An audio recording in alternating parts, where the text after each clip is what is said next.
So, Reverend Anastasia, why do you find it so valuable to have children and youth in service with the congregation? So, I think one of the reasons why it's so valuable is for the children and families themselves. So, one of the things we like to say about Unitarian Universalism is that the method is our message.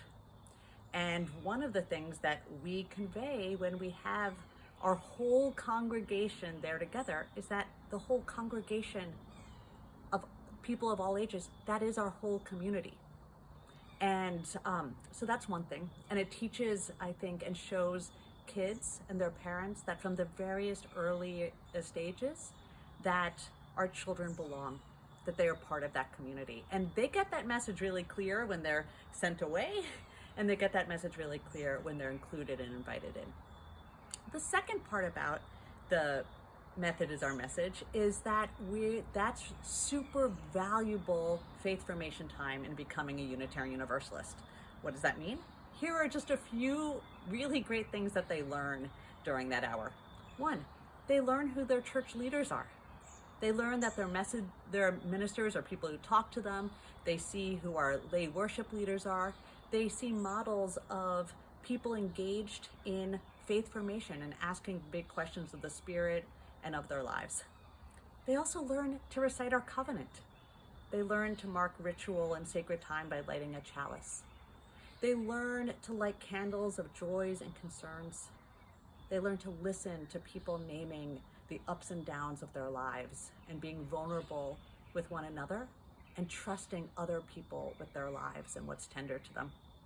They learn how to pray and pray silently in their heart. They learn how to sing the music of our people. And that's forgetting a Sunday sermon at all. So there's so much that we learn about how to be a Unitarian Universalist and a person who has a spiritual side just by being in the service every single week. So that's why we want them there, because the truth is that when they become adults, the most available UU experience to them will be the Sunday worship service. And they should have expectations of what that's like and a familiarity and a practice to joining that community.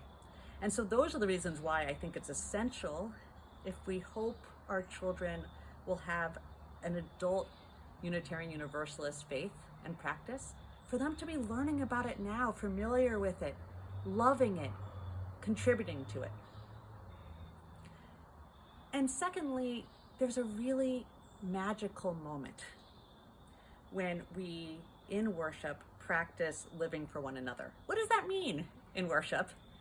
It means paying attention to one another, seeing each other's faces lit up and delighted and surprised and moved and tender when something in the worship service strikes them. So I love to look around at all your faces on Sunday. It's easy for me. But I've done it as a congregant. I'll find a special face when I know something has occurred in worship or been said in worship or shared in worship or sung in worship that will matter to someone, to look at that person and see it register in their being. And we get to do that with our children and get to see how they're spiritual people and them see us as spiritual people. So for all those reasons, I find it super valuable. And I hope that you'll encourage your kid to come, or your grandkid, and come and welcome our children into our space. I'll see you on Sunday.